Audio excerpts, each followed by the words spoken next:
ప్రేమ కలిగిన మా కన్న తండ్రి దేవా, ఈ ఉదయకాల సమయంలో తండ్రి నీ యొక్క మాటలు ధ్యానించుకోవడానికి, మమ్మల్ని మేము పరిశీలించుకోవడానికి మీరు మాకు ఇచ్చిన అవకాశమును బట్టి మీకు కృతజ్ఞతాస్తుతులు చెల్లిస్తున్నాము తండ్రి. వాక్యాన్ని విని మరచివారంగా కాకుండా తండ్రి, వాక్యాన్ని మా జీవితాల్లో చూపించగలిగేటప్పుడు నేను ఆనందంగా చేయటప్పుడు మాకు బుద్ధిని జ్ఞానాన్ని ప్రసాదించమని వేడుకుంటూ ఈ ప్రార్థన మా ప్రభువైన యేసు నామములో అడుగుచున్నాము తండ్రి, ఆమేన్. అందరికీ హ్యాపీ ఈస్టర్ అండి. యేసుక్రీస్తు వారు ఎన్ని వేల సంవత్సరాల క్రితం చనిపోయారండి? ఆయన చనిపోయి వేల సంవత్సరాలు అయింది. చనిపోయి వేల సంవత్సరాలు అయింది, సరే తిరిగి లేచి ఎన్ని వేల సంవత్సరాలు అయింది? వేల సంవత్సరాలు అయింది. ఇప్పుడు చనిపోయాడు అన్న విషయం కంటే ఆయన బ్రతికున్నాడు అన్న విషయాన్ని ప్రజలకు తెలియచేయాలి. యేసు లేచి ఉన్నాడు, తండ్రి అయిన దేవుడు మన ప్రభువును లేపెను. ఈ మాటలన్నీ మనం క్రొత్త నిబంధనలో చదువుకుంటూ ఉన్నాం కదండి. Very good. ఇప్పుడు యేసుక్రీస్తు వారిని గురించి మనం చెప్పేటప్పుడు కూడా హ్యాపీ ఈస్టర్ అని చెప్పేటప్పుడు దేవుడు లేపి ఉన్నాడు అంటే ఆయన లేచే ఉన్నాడు. మరి ఆయన చనిపోలేదా? చనిపోలేదే. ఆయన ఒకసారి లేచాడు, మళ్ళా చనిపోయాడా లేదా యేసుక్రీస్తు వారు? ఉదాహరణ చెప్తా. మార్త మరియా సహోదరుడు లాజరు గారు ఉన్నారు. లాజరు గారు చనిపోయారు, సమాధి చేయబడ్డారు. సమాధి చేయబడిన 4 రోజుల తర్వాత యేసుక్రీస్తు వారు వచ్చి లాజరుని సమాధిలో నుంచి లేపారు. మరి లాజరు మరలా మరణించాడా లేదా? మరణించాడు. అలా మరణించిన లాజరు తిరిగి లేచాడా? చెప్పండి. లేవలేదు. ఎంతో మంది యేసుక్రీస్తు వారు పునరుత్థాన దినాన్నే లేచారు, అందరు పట్టణంలో ప్రవేశించారు, చాలా మందిని చూశారు, మరలా వాళ్ళు సమాధిలోకి వెళ్ళిపోయారు. ఇప్పటికీ బ్రతికి ఉన్నారా భూమి మీద? లేదు. ఇప్పుడు యేసుక్రీస్తు వారికి భూమి మీద పుట్టి మరణించిన మనుషులందరికీ తేడా ఏంటండి? యేసుక్రీస్తు వారు మరణాన్ని గెలిచి లేచాడు. మరణించిన ప్రతి మనిషి పాతాళంలో ఉన్నాడు, తిరిగి ఇంకా లేవలేదు. ఈ వ్యత్యాసాన్ని మీరు మరణించేటంత వరకు గుర్తుపెట్టుకోవాలి. ఇక్కడ మనం ఆలోచించాల్సిన విషయం ఏంటంటే, భూమి మీద మరణించిన వారంతా పాతాళంలో 2 స్థానాల్లో పరదేశంలో విశ్రాంతి పొందేవారు ఉన్నారు, యాతన పడే స్థలంలో యాతన పొందే వాళ్ళు ఉన్నారు. ఇప్పుడు మనం ఆలోచించేది మరణించి తిరిగి లేచిన యేసు కోసం కాదు, భూమి మీద మరణించి పాతాళంలో యాతన పడే నెమ్మది పొందే వారి కోసం కూడా కాదు, భూమి మీద సజీవముగా ఉన్న మన కోసం. ఆలోచిద్దాం. మరి ఇది ఎవరి కోసమో కాదు, ఇక్కడ కూర్చున్న మన కోసం, ఎవరైతే ఈ మాటలను వినబోతున్నారో వారి కోసమే. ఈ భూమి మీద మనిషికి 2 తేదీలు చాలా ముఖ్యమండి. 1 జననం, 2 మరణం. నా జననం ఎప్పుడో మా అమ్మ నోట్ చేసుకుంది, నా మరణం ఎప్పుడో మీరు నోట్ చేయాలి, అంతే కదా. నా మరణం నోట్ చేసుకోవడానికి నేను ఉంటాను కదా, నేను చనిపోతాను, ఎప్పుడైనా చనిపోవచ్చు. దీవెన జననం పలానా రోజు, పలానా సంవత్సరం, పలానా తేదీ. దీవెన మరణం పలానా రోజు, పలానా గంట, నా ఫోటో మీద పెట్టేస్తారు కదా, జననం మరణం అని. ఓకే, లోక సంబంధుల జనన మరణాలు ఇలా ఉంటాయి. కానీ మనం సర్వజ్ఞాని అయిన, సర్వకాలాలకు చెందిన మహోన్నతుని పిల్లలు మనం. నేను మాట్లాడే ప్రతి పదానికి ఒక అర్థం ఉంటుంది, మీరు ఆలోచించాలి. దేవుడు మన పుట్టుకని చెప్పాడా? చెప్పలేదు. కాబట్టి మన జననం ఎప్పుడో మనకు తెలియదు. జననం మనకు తెలియకపోయినా మరణం మాత్రం మన చేతిలో పెట్టాడు. మీ మరణ దినం మీకు తెలుసా? తెలీదా? మీరు లోకస్తులాగా సమాధానం చెప్పకండి నాకు. దైవ జ్ఞానాన్ని, బైబిల్ను కలిగిన నిజమైన దేవుని పిల్లలుగా, అంటే ఆత్మ సంబంధులైన వారు మాట్లాడాల్సిన సమాధానాలే నాకు చెప్పండి. అర్థమవుతుందా? నేనేదో ప్రసంగం చెప్పేసి మీరు వినేసి అబ్బా భలే జిన్నా భలే చెప్పాలి చప్పట్లు కొట్టడం కాదు నాకు కావాల్సింది, దేవుడికి కావాల్సింది. ఆలోచిద్దాం. మీ మరణం మీ చేతిలో ఉందా లేదా? ఉంది. మీ మరణం ఎప్పుడో మీరు చెప్పగలగాలి. ఇప్పుడు మీ మరణం ఎప్పుడు? Very good Vijay. మీ మరణ దినం ఎప్పుడు? ఇప్పుడు చెప్పండి, నేను అడుగుతాను, తక్కువని చెప్పాలి. మీరు చెప్పండి అక్క, మీ మరణం ఎప్పుడు? ఏ రోజు, తేదీ, గంట, రోజు అన్నీ చెప్పాలి నాకు. నిలబడకండి, ఇది క్లాస్ కాదు. సరే, నెక్స్ట్ ఆదిత్య అన్న మీరు చెప్పండి, మీరు చనిపోయిన సంవత్సరం చెప్పండి. సంవత్సరం. నెక్స్ట్ సునీత అంటే మీరు చనిపోయిన సంవత్సరం 2000. పద్మాంటి వాళ్ళ హస్బెండ్ అంకుల్ మీరు చనిపోయిన సంవత్సరం ఏంటి? లోక సంబంధులు కనుక మన మాటలు విన్నారనుకోండి మీకు పిచ్చి పట్టిందా అనుకుంటారు, కానీ వాళ్ళకి పిచ్చి పట్టింది, మనకు కాదు. నేను మృతి నొందిన సంవత్సరం 2010 అక్టోబర్ 17 మధ్యాహ్నం 1 గంట. నేను చనిపోయినప్పుడే నా కుటుంబం అంతా చనిపోయాను, మా 5గురు ఒకేసారి చనిపోయాం. ఎందుకు చనిపోయారు? ఎందుకు చనిపోవాలి? ఈ లోకంలో ఉన్న వాళ్ళకి ఎందుకు తల్లి గర్భంలో ఉంటున్నామో, ఎందుకు తల్లి గర్భం నుంచి బయటకు వస్తున్నామో, ఎందుకు బ్రతుకుతున్నామో తెలియదు. కానీ దేవుని పిల్లలైన మనకి దేవుడు మీరు ఎందుకు పుడుతున్నారు, ఎందుకు చనిపోవాలి, ఎందుకు బ్రతకాలి, ప్రతి విషయాన్ని బైబిల్లో రాయించాడండి. నిజంగా మన దానికి ధన్యులం. పుడుతున్న మనకి ఎందుకు పుడుతున్నామో తెలుసు, బ్రతుకుతున్న మనకి ఎందుకు బ్రతుకుతున్నామో తెలుసు, చావవలసిన మనకి ఎందుకు చనిపోతున్నామో తెలుసు. ఈ లోకానికి అది తెలుసా? తెలియదు. వారికి తెలియదు. సరే, తెలిసిన మనం ఎంతవరకు దాన్ని మనసులో పెట్టుకోగలుగుతున్నాం? ఇప్పుడు మరణ దినం అంటే అర్థమైంది కదా.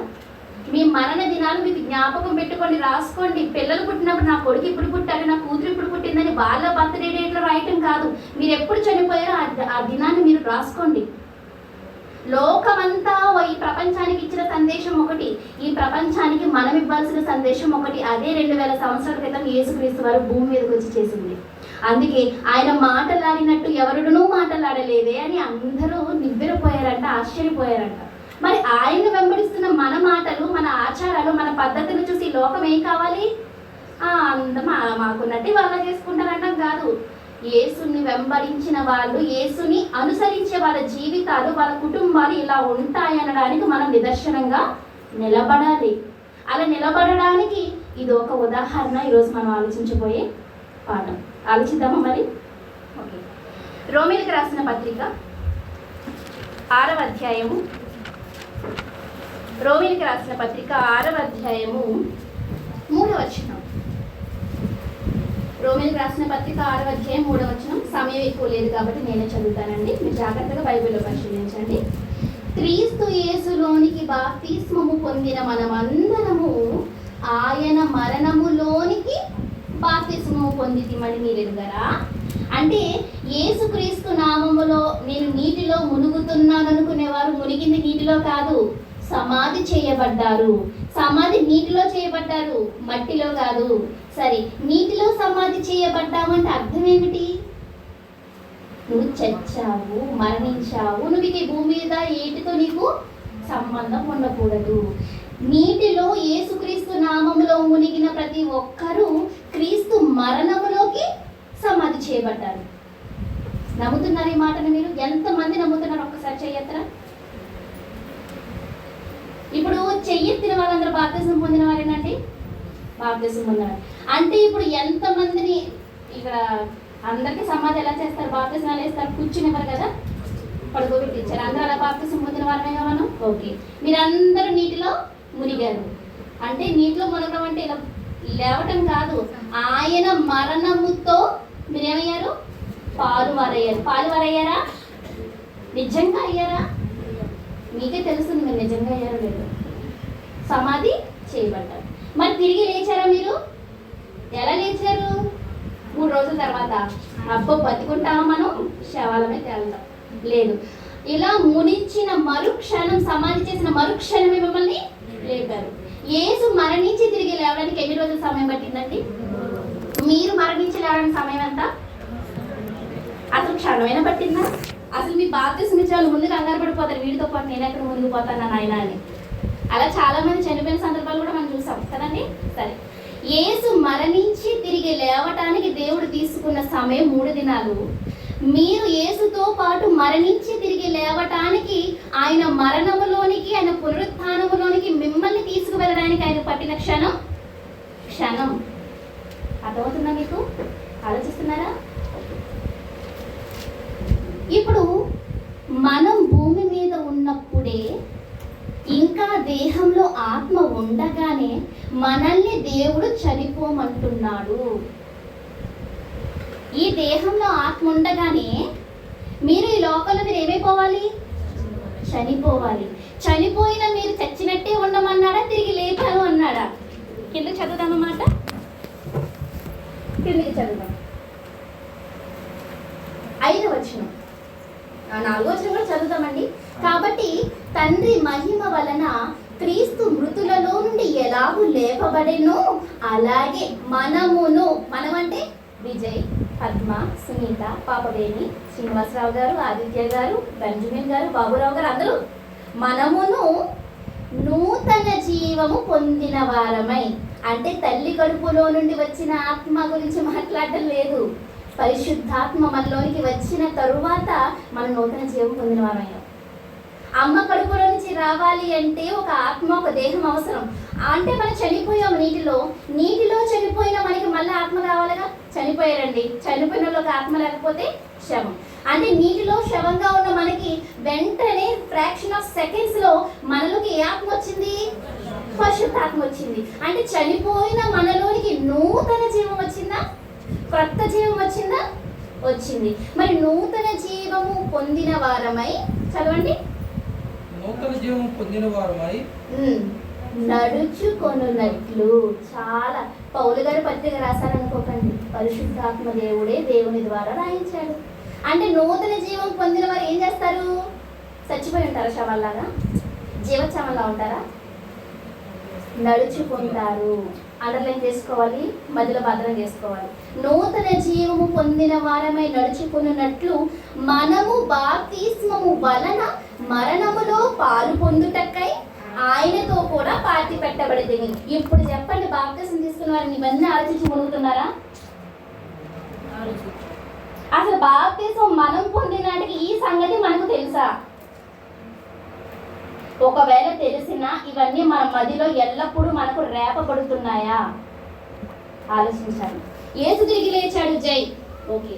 నువ్వు తిరిగి లేచావా లేదా? లేచావో లేదో, నేను తిరిగి లేచానో లేదో నన్ను చూసిన వాళ్ళు చెప్పడం కంటే నాకు నేను సాక్ష్యం ఇచ్చుకోవాలి ముందు, అంతే కదా? నేను బ్రతుకుండడం ఎవరికి ముఖ్యం? ఎదుటి వారికా, ముందు నాకా? నాకు ముఖ్యం నేను బ్రతుకుండటం కదా. సరే, ఇప్పుడు మరణించిన మనము క్రీస్తు పునరుత్థానములో పాలివారం ఉండడానికి మనల్ని ఆయన తిరిగి లేపాడు. అదే 5వ వచనంలో ఉంది. 6వ అధ్యాయము రోమపత్రిక 5వ వచనం. ఆయన మరణము యొక్క సాదృశ్యమందు ఆయనతో ఐక్యము గలవారమైన ఎడల, ఆయన మరణమందు మనం ఐక్యమైతే, ఆయన చనిపోయినట్టు మనం కూడా చనిపోగలిగితే, ఆయన పునరుత్థానము యొక్క సాదృశ్యమందును ఆయనతో ఐక్యము గలవారమై ఇందుము. అంటే తిరిగి లేచింది యేసు ఒక్కడేనా? మీరు కూడానా? నేను కూడానా? అంటే ఈస్టర్ అంటే మనకు జ్ఞాపకం రావాల్సిందేంటి? ఆయన లేచాడు కదా. అమ్మ నేను లేచాను, అయ్యో నేను లేచానా? మన నిద్ర లేవడం ఒకటే, టైం చూసుకుంటాం. నేను లేచాను అన్న నమ్మకం, ఆ యొక్క ప్రభావం మన ఆత్మ మీద మనకే ఉండాలి. హాస్పిటల్ బెడ్ మీద కోమలోకి వెళ్ళిపోయినాడు లేస్తే ఎలా ఉంటాడు? అమ్మో నేను బతికానా? నేను బతకను అనుకున్నాను, నాకు గతం గుర్తుంది, నేను బ్రతికాను అన్న ఒక ప్రభావం, ఆ యొక్క శక్తి ఏదైతే ఉందో ఆ శక్తి ఎవరిలో ఉండాలి? మనలో ఉండాలి. నిజంగా చనిపోతే లేస్తాము అనే పదాన్ని ఎవరికి ఉపయోగిస్తాం? నిద్రించిన వారికి, మరణించిన వారికి. ఇప్పుడు దేవుడు మనల్ని నిద్రించమంటున్నాడా, చచ్చిపోమంటున్నాడా? క్రీస్తు మరణముతో మనం పాలివారం అయిపోవాలి. క్రీస్తు మరణంలో ఐక్యమైపోవాలి. ఐక్యమయ్యామా? ఐక్యమైతే ఎలా ఉంటాం? మనం దేవునిలోనే ఉన్నాను, భక్తిలోనే ఉన్నాను, సత్యంలోనే ఉన్నాను అనుకుంటూ భ్రమలో ఉండకూడదు. సత్యంలోనే ఉన్నానని సత్యంలోనే ఉండాలి. భ్రమలో ఉండడానికి వీల్లేదు. భ్రమలో ఉన్నామంటే ఆత్మ మనల్ని భ్రమపరిచింది, భ్రష్టాత్మ. జ్ఞాపకం ఉంచుకోవాలి. చూద్దామండి, కొలసీ పత్రిక 2వ అధ్యాయము. కొలసీ పత్రిక 2వ అధ్యాయము 11వ వచనం, క్షమించండి 12వ వచనం. కొలసీ పత్రిక 2వ అధ్యాయము 12వ వచనం. మీరు బాప్తిస్మమందు ఆయనతో కూడా పాతి పెట్టబడిన వారై ప్రభావం ఆయనను మృతులలో నుండి లేపిన దేవుని ప్రభావమందు విశ్వసించుట ద్వారా ఆయనతో కూడా లేచి తిరిగి యేసు తిరిగి లేచెను. హల్లెలూయా అంటుంది లోకం, క్రైస్తవ సమాజం. నేను తిరిగి లేచానని వారికి అర్థమైందా? మనకు అర్థమైందా? అర్థమైతే మనం ఎలా ఉన్నాం? ఏమన్నాడండి? మృతులలో నుండి లేపిన దేవుని ప్రభావమందు విశ్వసించుట ద్వారా మీరు లేచారు. నిజంగా మీరు లేచారు అంటే మీకు ఎవరి మీద నమ్మకం ఉందో తెలుసా? మృతులలో నుండి క్రీస్తుని లేపిన దేవుని ప్రభావం అంటే ఏంటి? ఆయన యొక్క శక్తి. అసలు ఈ ప్రపంచంలో ఏ నరుడికి ఏ ఒక్కరికి లేని ప్రభావం ఆయన ఒక్కడికి ఉన్న ప్రభావం, మరణించిన వారిని తిరిగి లేపే శక్తి. యేసు తనంతట తాను లేచాడా? మన ప్రభువును దేవుడు లేపెను అని చెప్పాడా? తనంతట తను తిరిగి లేవడానికి శక్తి ఉన్న అపోస్తల కార్యాల్లో రాయబడిన మాట, మన క్రీస్తును దేవుడు లేపెను. అదే పదం ఉందండి, అదే సెంటెన్స్ అక్కడ బైబిల్లో రాయబడింది. అంటే నిజంగా జీవము గల యెహోవాయే దేవుడు అని మనం నమ్మితే, ఆయన పంపిన కుమారుని మనం నమ్ముతాము, మన మరణాన్ని కూడా మనం నమ్ముతాం. మీకు అర్థమవుతుంది కదండి నేను ఏం చెబుతున్నానో? ఓకే, ఇక ఎక్కువసేపు చెప్పను. కొలసీ పత్రికలకు వెళ్దాం. ఇప్పుడు 2వ అధ్యాయం చదివాం కదండి, ఇప్పుడు 3వ అధ్యాయానికి వద్దాం. కొలసీ పత్రిక 3వ అధ్యాయము 1వ వచనం. మళ్ళీ చెప్తున్నారు, అక్కడ పౌలు గారే చెప్పారు, ఇక్కడ పౌలు గారే చెప్పారని అనుకోకండి. అక్కడ దేవుడే చెప్పాడు, ఇక్కడ దేవుడే హెచ్చరిస్తున్నాడు. హెచ్చరిక ఏమని చెప్తున్నాడు? మీరు క్రీస్తుతో కూడా లేపబడిన వారైతే ఎక్కడ ఆగిపోవాలి? అందరూ ఏం వెతకాలి? పైనున్న వాటినే వెతకుడి. తర్వాత అక్కడ దేవుని కుడిపార్శ్వమున క్రీస్తు కూర్చుండి ఉన్నాడు. 2వ వచనం, పైనున్న వాటి మీదనే కానీ భూ సంబంధమైన వాటి మీద మనసు పెట్టుకుని కుడి. ఏలయనగా మీరు చచ్చిపోయారా? దేవుడు చెప్తున్న మాట ఇది. మీరు చచ్చిపోయారు. చచ్చిపోయిన మీకు భూ సంబంధమైన వాటి మీద మనసు ఏంటి? మా తాత చనిపోయారండి, ఆయనకు బాగా డబ్బు ఉంది, ఆస్తి ఉంది, ఇల్లు ఉంది, బంగారం ఉంది. దొంగలు వచ్చి బంగారం ఎత్తుకుపోయారు, మా తాతని చంపేసి పోయారు. ఆస్తి ఏమైంది? బంగారం ఏమైంది? ఇల్లు ఏమైంది? అన్నీ అక్కడే ఉన్నాయి. బంగారం కొంచెం ఎత్తుకుపోయారు అంతే. డబ్బు బ్యాంకులో ఉంది, తోట ఉంది, ఇల్లు ఉంది, అన్నీ ఉన్నాయి. ఇప్పుడు చనిపోయిన మా తాతయ్య, నా ఇల్లు ఏమైపోయిందో, నా తోట ఏమైపోయిందో, నా మనవరాలు దీవెన ఏమైపోయిందో నా మీద మనసు పెట్టుకుంటాడా? చెప్పండి. అసలు చనిపోయిన వాళ్ళు ఈ భూ సంబంధమైన కోరికలు, భూ సంబంధమైనవి అంటే బాగా సంపాదించాలి, చక్కగా తినాలి, అందాన్ని పెంచుకోవాలి, గ్లామరస్గా ఉండాలి, నా మాటలు తీయగా ఉండాలి, నన్ను వెళ్తే అబ్బా సూపర్ అని లైకులు కొట్టాలి, నాది షేర్ చేయాలి. ఇవన్నీ యవ్వనులలో ఏంటి, వృద్ధులలో ఏంటి, అందరికీ షేర్లు, లైకులు, సింబల్స్ ఇవే కదా కావాలి. ఇవన్నీ పైనున్న వాటిని వెతికే వారి మనసా, భూ సంబంధమైన వాటిని వెతికే వారి మనసా? అందం శాశ్వతమా? ఈ శరీరం శాశ్వతమా? మీకున్న ఆశ శాశ్వతమా? మీకున్న డబ్బు? ఏది శాశ్వతం కాదు. ఏది శాశ్వతం కాదు అని తెలిసినప్పుడు మరి వేటి మీద మనం మనసు పెట్టుకుంటున్నాం? పైనున్న వాటిని ఎంతమంది వెతకగలుగుతున్నాం? మంచి చీరలు కట్టుకోవాలి, ఖరీదైన బట్టలు కట్టుకోవాలి, నన్ను చూస్తే అబ్బా నేను వచ్చిందంటే ఒక స్పెషలే అంటే మనుషుల ఆలోచనలు, మనుషుల మనసులు ఎలా ఉంటున్నాయి? చర్చికి వస్తాము, వాక్యం వింటాము, వెళ్ళిపోతాము, ఎక్కడైనా పని చేయాలంటే చేసేస్తాము. కానీ మనస్సులోని తలంపులు ఏ విధంగా ఉన్నాయి? తిరిగి లేచినట్టున్నాయా, చచ్చినట్టే ఉన్నాయా? ఎవరికి ఎవరు పరిశీలన చేసుకోవాలి? అయ్యో నేనెవరిని మిమ్మల్ని పరీక్షించట్లేదు, నన్ను పరీక్షించేవాడు పైన ఉన్నాడు, మిమ్మల్ని పరీక్షించేవాడు ఆయన ఉన్నాడు, ఆయన చూస్తున్నాడు అనుకొని ఎప్పటికప్పుడు మన మనసు భూ సంబంధమైన వాటి వైపు చూస్తే ఏం చేయాలి? సరి చేసుకోవాలి. మీరు క్రీస్తుతో కూడా లేపబడిన వారైతే భూ సంబంధమైన వాటి మీద మనసు పెట్టకుడి. ఇప్పుడు మీరు చెక్ చేసుకోండి, నన్ను నేను చెక్ చేసుకుంటాను. నా మనసు ఎంతసేపు దేనికోసం ఉవ్విల్లూరుతుంది, దేనికోసం నా ఆత్మ తప్పించిపోతుంది? పాచన వేయాలి, ఉద్యోగం కొట్టేయాలి, బాగా సంపాదించాలి, బాగా తినాలి. ఏమండి అనేక సంవత్సరాలకు సరిపడా పంట కూర్చుకొని పెట్టుకొని కొత్త కొత్త గోడౌన్లు కట్టేసుకున్నాడే ఒక ధనవంతుడు. నా ప్రాణమా తిను తాగు సుఖించు అనుకున్నాడు. కానీ ఏమన్నారు, ఒక్క రోజులోనే ఈ రాత్రి నీ ప్రాణం పోతాయి. అంటే భూ సంబంధమైన వాటి మీద మనసు పెట్టుకున్న వాళ్ళు ఎప్పుడు ఇక్కడితో ఆగిపోతారు. అవునా? నిజంగా మీరు మీకు మీరుగా దేవునికి ఆత్మలు అప్పచెప్పుకోవాల్సిన వారు కదా మీరంతా. యేసు చనిపోయేటప్పుడు చివరిగా పలికిన మాట, తండ్రి నీ చేతికి నా ఆత్మను అప్పగించుకున్నాను. ఏది అప్పగించిన తీసేసుకుంటాడు ఆయన? తీసుకోడు. ఇచ్చిన పని చేస్తేనే ఊపిరిచ్చాడు, జీవం ఇచ్చాడు, కావలసిన సమస్తాన్ని ఇచ్చాడు. ఏం చేయకుండా చచ్చిపోయిన ఆత్మను తీసుకోండి, తీసుకోడు ఆయన. మీకు 1 కోటి రూపాయలు ఇచ్చి నాయన మళ్ళీ నాకు తిరిగి అప్పచెప్పన్నప్పుడు మీరు 10 రూపాయలు చేతులు పడితే ఏంటి నాకు వద్దు, నాకు ఇవ్వాల్సింది నాకు ఇవ్వంటాం అంతేనా? నీ 10 రూపాయలు ఎవరికి కావాలి? దేవుడు కూడా అంతే. మనము నమ్మకమైన సృష్టికర్తకు మన ఆత్మను అప్పచెప్పుకొనవలసిన వారమే ఉన్నాము. ఆయనకు అప్పచెప్పాలంటే మనకి ఒక కొత్త సమర్థత అనేది అవసరం. యేసుక్రీస్తు వారంత సమర్థత మనకు లేకపోయినా, మానవ శరీరంలో ఉన్న మనం నేను అది చేయలేను, ఇది చేయలేను, ఇది మట్టి దేహం, నేను మనిషిని, ఇలాంటి మాటలు దేవుని దగ్గర చెల్లవు. నేను ఇంకా మట్టి మనిషిని అంటే చనిపోలేదన్నమాట, అంతేనా? నేను మనిషిని, నేను కొన్ని మానుకోలేను, ఇంతే అన్నామంటే సరే దేవుని ఇప్పుడు పరలోకం. ఇప్పుడు మనుషులకు దేవుడు పరలోకం ఇస్తాడా? తన కుమారుడితో సారూప్యము పొందిన వారికి ఇస్తాడా? మరి సారూప్యం పొందాలంటే ముందు ఏమవ్వాలి? ఆయన మరణమందు పాలు పొందాలి, ఆయన పునరుత్థానమందు పాలు పొందాలి. మరి మరణించిన వారికి ఈ లోకం మీద ఆశ లేనప్పుడు ఏదో అనుభవించారు. మరణించిన వారు పగ పెట్టుకోరు, స్వార్థం చూసుకోరు, ఇంకేం చేయరు కదా, వాళ్ళకి లోకంతో సంబంధం లేదు కదా.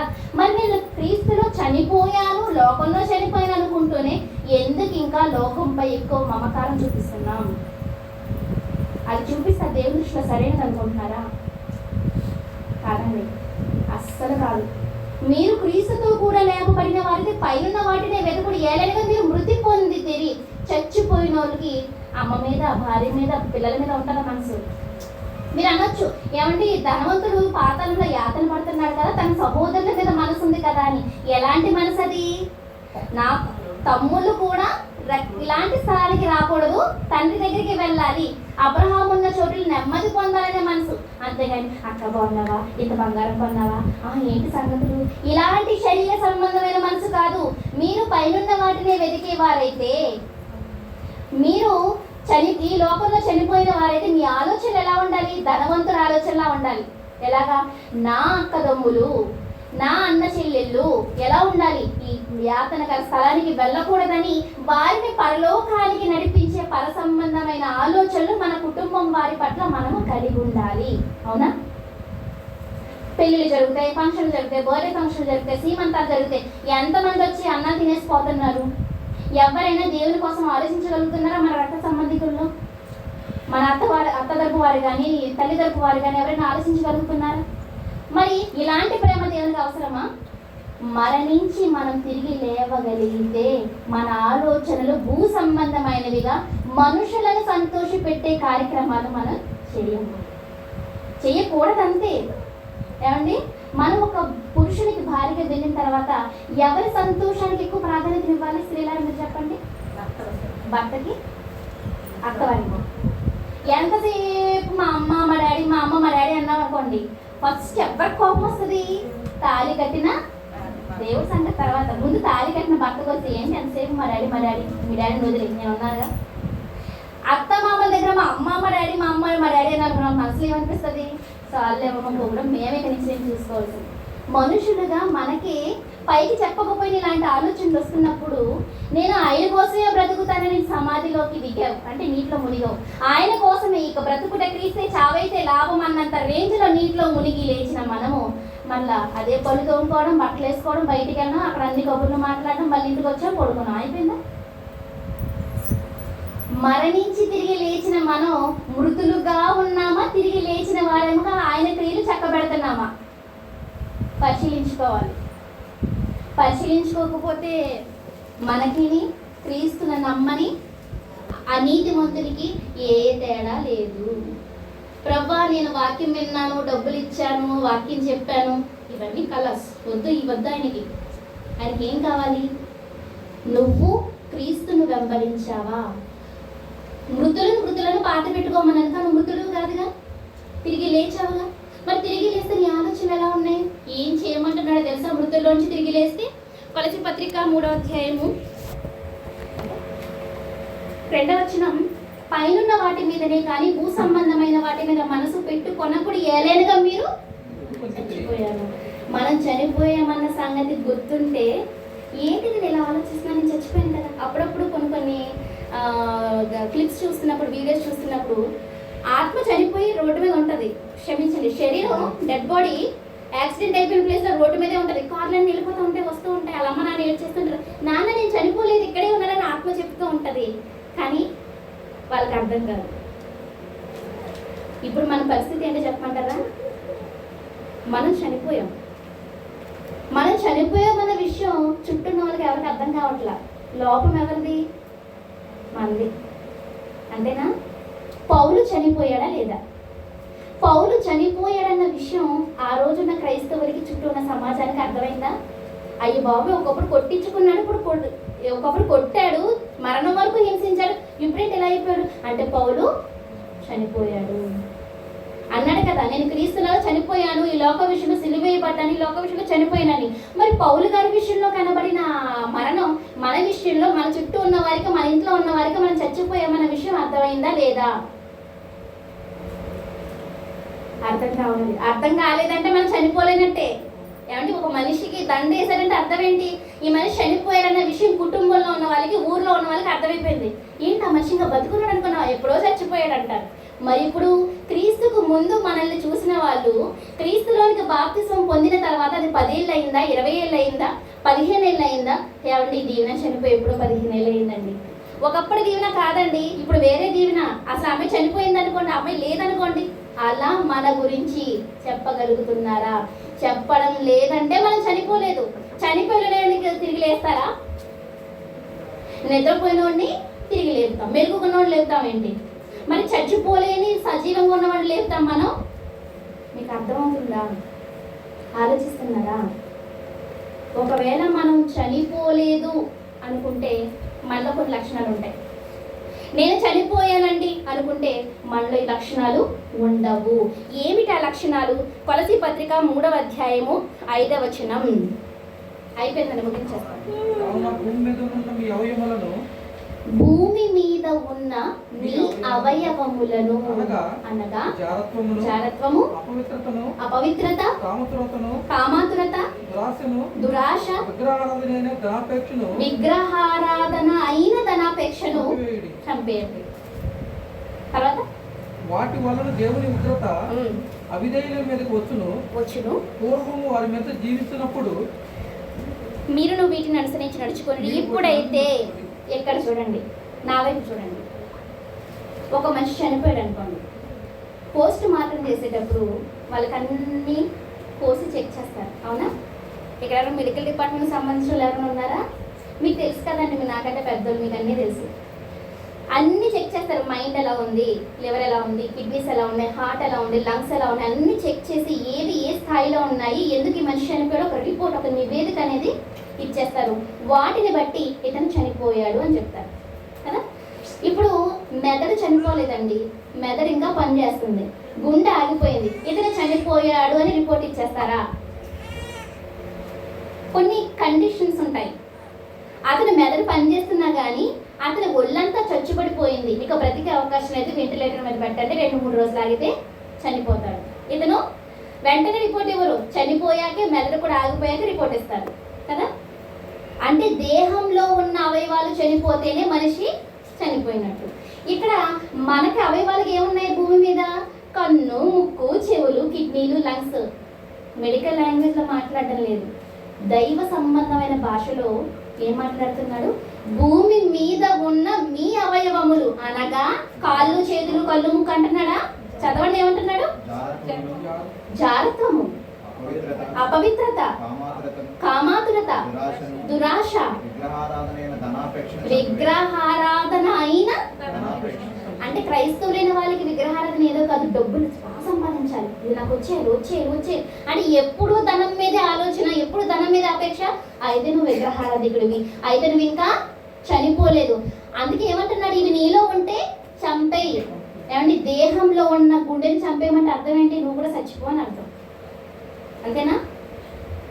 ఇప్పుడు నీ గుండె నేను తీసేస్తాను, నీ గుండె నువ్వు తీసేయంటే అర్థం ఏంటి? నీ గొంతు నొక్కేస్తా అంటే అర్థం ఏంటండి? పేక పిసిగేస్తా అంటారు కదా, పేక పిసిగేస్తా నీకు అని కోపంలో అంటారు. దేవుడు అంటున్నాడు, నీకు నువ్వే చచ్చిపో, నీకు నువ్వే చంపేసుకో. ఏం చంపేయాలి? అవయవాల్ని చంపాలి.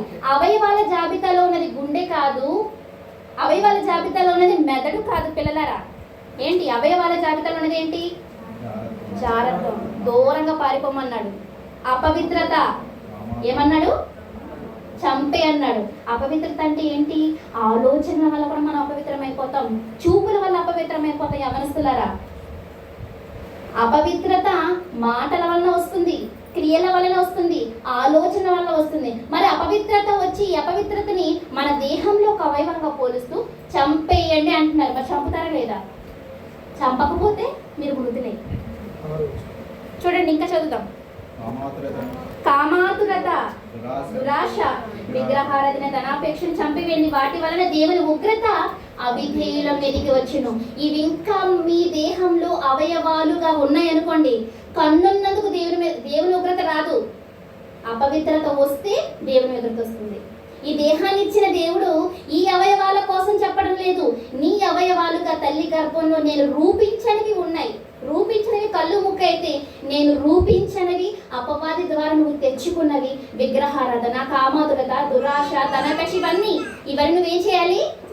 చంపేయాలి. ఇవి చంపేస్తే నువ్వు ఉంటావా? గుండె తీసేస్తే చచ్చిపోతావే. మరి కామాతురత, అపవిత్రత, దురాశ ఇవన్నీ తీసేస్తే చచ్చిపోవాలి. మరి చచ్చిపోయారా? చచ్చిపోలేదా? డేంజర్. వీటన్నిటి వలన దేవుని ఉగ్రత అవిధేయులైన వారి మీదకి వచ్చును. వచ్చేస్తుందా? వస్తుంది. జాగ్రత్త, తస్మాత్ జాగ్రత్త. ఇది హెచ్చరిక లేదా మామూలు ఉపదేశమా? తీయగా ఉంది వినడానికి, వినసొంపుగా ఉంది అనుకోవడానికి కాదు దేవుడు ఇచ్చింది. ఒకరినొకరు హెచ్చరించుకోవాలి. నేడు అనబడే సమయం ఉండగానే ఒకరినొకరు హెచ్చరించుకోకపోతే ఎక్కడికి పోతాం? నరకానికి. ఇందులో ఎవ్వరు దేవుడికి పక్షపాతం లేదు. మరి పక్షపాతం లేదని దేవుడికి తెలిసినా కూడా మనం ఇంత ధైర్యంగా తప్పులు చేసుకుంటూ వెళ్ళిపోతున్నాం అంటే ఊరుకుంటాడా? ఊరుకోడు కదా. కింద చెప్తున్నా చూడండి. ఇప్పుడైతే 8వ వచనం, ఇప్పుడైతే ఏమంటే ఒకప్పుడు అలాగా ఒకప్పుడు ఇలా కాదు. ఇప్పుడైతే యేసు మరణంతో నేను చనిపోయానండి. ఆయన కాదండి సమాధిలో పెట్టబడింది. నేను చచ్చిపోయానండి 15 నెలల క్రితం. నేను చనిపోయి నేను తిరిగి లేచానండి అని ఒకవేళ మీరు దేవుని నమ్మితే, నేను తిరిగి లేచానండి అని మీరు ఒప్పుకోగలిగితే మీరేం చేయాలో తెలుసా? కోపం. ఎంతమంది ఆపుకోగలుగుతున్నారు కోపాన్ని? నేను కోపం ఆపు, నేను ఇంతే అంటారా? మీరు అంతే. ఇంకా నేను చెప్తున్న మాట ఇది. ఎప్పుడైతే మీరు కోపము, ఆగ్రహం, కోపానికి మించి కదండి మనం ఉపయోగిస్తాం ఆగ్రహాన్ని, అంటే ఎంతో ఎక్కువ ఆగ్రహం. ఇంకా దుష్టత్వము, దూషణ, ఎదుటి వారిని దూషించడం మానుకోండి. ఇక మీ నోట బూతులు. ఇదండి ఇక్కడ పడిపోతున్నారు అందరూ. బూతులు లేకుండా ఎవరు మాట్లాడగలుగుతున్నారు? మిమ్మల్ని బూతులు అని వాటిని విసర్జించుడి అన్నాడా? విసర్జన అంటే ఏంటండి? అనుకుంటాం విసర్జన అంటే. మీరు ఉదయాన్నే విసర్జించిన మలాన్ని మీరు చూడగలుగుతారా వెనక తిరిగి? నేను విసర్జించే మలమే కదని మీ పిల్లలకి ఇష్టంగా కావడానికి ఇష్టంగా ఉంటారా? ఉండరే. అంటే విసర్జన అంటే అంత అసహ్యమైనప్పుడు వేటిని అసహించుకోమంటున్నాడు, వేటిని విసర్జించమంటున్నాడు?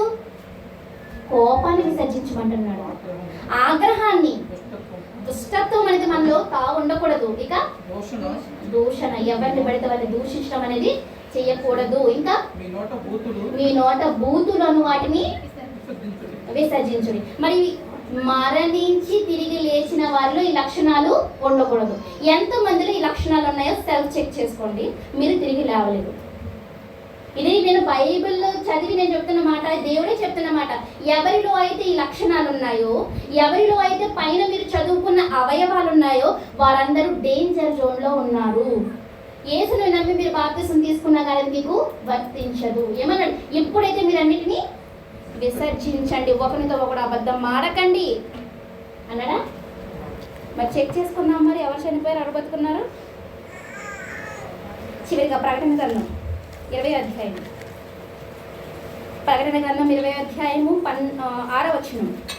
మీరు నిజంగా యేసుక్రీస్తు వారి శిలువ మరణ సమాధి పునరుత్థానాన్ని విశ్వసించిన వారైతే, విశ్వాసులైతే, భక్తులైతే, నేనైనా మీరైనా ఏమవ్వాలి తెలుసా?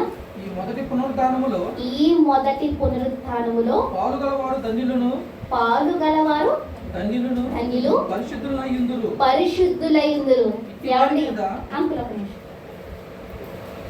పునరుత్థానం అంటే ఒక్కటే అనుకుంటుంది, రిజరక్షన్ అంటే ఒక్కటే అనుకుంటుంది. కాదు, రిజరక్షన్స్ 2.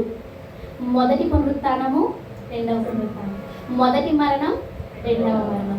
రెండవ మరణం నరకం, రెండవ పునరుత్థానం పరలోకం. ఈ తేడా మనకి తెలియాలి. లోకంలో ఉన్న వారిలాగా కన్ఫ్యూజన్స్తో ఏదో అర్థమయ్యి కానట్టుగా మనం ఉండకూడదు. మొదటి పునరుత్థానం అన్నాడంటే మనం అందరం యేసు నామములో ఎప్పుడైతే నీటిలో మునిగి తిరిగి లేచామో అప్పుడే మనం పునరుత్థానంలో పాలువారం అయిపోయాం. అంటే యేసు తిరిగి లేచాడా, మనం తిరిగి లేచామా? మనం తిరిగి లేస్తే మనం బ్లెస్డ్, ధన్యులం. తిరిగి లేవటమే ధన్యత అయితే ఈ లోకంలో మనం చనిపోయిన వారిగా ఉన్నామా, తిరిగి లేచిన వారిగా ఉన్నామా? అసలు చచ్చామా? మొదట లేవాలి అంటే చనిపోవాలి. అసలు లోక విషయంలో మనం చనిపోయామా? కొలసీ పత్రిక 2వ అధ్యాయము 19-20 వచనాలు అంటాడు, మీరు ఈ లోకములో మూలపాఠంలో తట్టు ఇంకా మృతి పొందలేదా? మీరు మృతి పొందాలి, తిరిగి లేవాలి, క్రీస్తుని మీలో చూపించాలి, మొదటి పునరుత్థానంలో పాలివారైన ధన్యుల్లా పరిశుద్ధులా ఉండాలి. ఇది హ్యాపీ ఈస్టర్ అంటే. అర్థమైంది ఈ సమాజానికి, క్రైస్తవ సమాజానికి అర్థమైంది ఈ విషయం. మనకు అర్థమైతే ఒకవేళ ఇంకా మనం చనిపోలేదనుకోండి, చనిపోండి, లెట్స్ డై అంటారు కదా, చనిపోదాం. చనిపోయిన అలాగే ఉండకూడదు, తిరిగి లేవాలి, నూతన జీవం పొందుకోవాలి. అలాంటి క్రియలు, అలాంటి ఆలోచనలు, అలాంటి మనసు మనకుంటే మన చుట్టూ ఉన్న వాళ్ళ మీద మన రిఫ్లెక్షన్ పడుతుంది. అంతేనా? 10 యాపిల్స్ చుట్టూ మధ్యలో కులిపోయిన పండు పెట్టారనుకోండి, క్రమక్రమంగా ఏమవుతుంది? చుట్టూ అన్ని కులిపోతాయి. మీరు రిఫ్లెక్ట్ అవ్వండి, అంటే మీరు ప్రకాశవంతంగా మీ వెలుగును ప్రసరింపజేయండి. యేసుక్రీస్తు తిరిగి లేచినప్పుడు అబ్బా ఒకసారి చూసారు కదా, జై కొట్టు నా యేసుకి, కొడదాం. మనల్ని చూసి ఎవరు కొట్టాలి? నీ కోసం రక్తం కార్చిన క్రీస్తు ఏం కావాలి నీ విషయంలో, నా విషయంలో? సెల్ఫ్ చెక్ చేసుకోవాలి. తిరిగి లేద్దామా వద్దా? అసలు చనిపోయానా లేదా? ఫస్ట్ ప్రశ్న వేసుకోవాలి తిరిగి లేచే కంటే ముందు. చనిపోయినా లేదా? ఈ విషయంలో చనిపోయానా? ఈ విషయం అయ్యో ఈ విషయం ఇంకా బతికే ఉన్నానా? చచ్చిపోతాను. ఊరేసుకోవడం ఫ్యాన్ దగ్గరికి, పురుగుల మన దగ్గరికి కాదు వెళ్ళడం. మనసులో ఉన్న అవయవాలను, ఆలోచనలను దేవుడు అన్నట్టుగా చంపేయాలి. చంపలేదా? బతికే ఉన్నాం. బతికి ఉన్నామా? అవిధేయులైన వారి మీదకి దేవుని ఉగ్రత వచ్చును. ఒకవేళ మీరు చనిపోయారా, తిరిగి లేచారా, మొదటి పునరుత్థానంలో పాలివారయ్యారా? ఇప్పుడు మీరు చదువుతున్నట్టుగా ప్రకటన గ్రంథం 20వ అధ్యాయం 6వ వచనంలో ఈ మొదటి పునరుత్థానంలో పాలు గలవారు ధన్యులు పరిశుద్ధులు. ఇప్పుడు మనం ధన్యులుగా ఉన్నామా, ఉగ్రత తెచ్చుకునే వారిగా ఉన్నామా? ఏ దశలో ఉన్నాం? దేవుడు అన్నట్టుగా, ఒరే నువ్వు ఇంకా మృతుడవేరా, చచ్చావరా, కానీ ఇంకా లేవలేదురా. నేను యేసుక్రీస్తుతో పాటు చనిపోయానండి, మరి ఏది లేస్తే? అడుగుతాడు. క్రియలో లేని విశ్వాసం. హ్యాపీ ఈస్టర్ అనే కంటే ముందు ఆయన లేచాడండి, వెళ్ళిపోయాడండి. ఇప్పుడు లేవాల్సింది ఎవరు? పరలోకంలో ఆశీర్వాదాలు అవ్వాల్సింది ఎవరు? ఆయన కుడిపార్శ్వం మందు కూర్చుండవలసింది ఎవరు? తండ్రి సింహాసనం మందు నాతో కూడా కూర్చుండబెట్టుకొందు అన్నాడు యేసుక్రీస్తు వారు. ఆ మాట మీద నిజంగా మీకు నమ్మకం ఉంటే, మీ అమ్మ నాన్న మీద, మీ భార్య భర్తల మీద ఎంత ప్రేమ మీకు ఉందో దానికి 100 రెట్లు క్రీస్తు మీద, తండ్రి మీద మీకు ఉంటే ఈ లోక సంబంధమైన వాటి మీద మనసు పెట్టుకోవద్దు. శరీర సంబంధమైన ఆలోచనలు, లోక సంబంధమైన భోగేచ్ఛలు మనకొద్దు. అలా ఉంటే మనం ఎన్నటికీ దేవుని రాజ్యానికి, ఆయన మనసుకి మనం దగ్గరగా లేనట్టే. కనుక ఉగ్రత తెచ్చుకునే వారిగా మనం ఉండద్దు. Let's die and let's rise అంటే చనిపోదాం, తిరిగి లేద్దాం. దేవుని సంతోష పెట్టే వారంగా మన మనసులు, మన ఆలోచనల తలంపులు ఉంచుకున్నాం. అందరికీ వందనాలు. Thank you. టైం అయిపోయింది.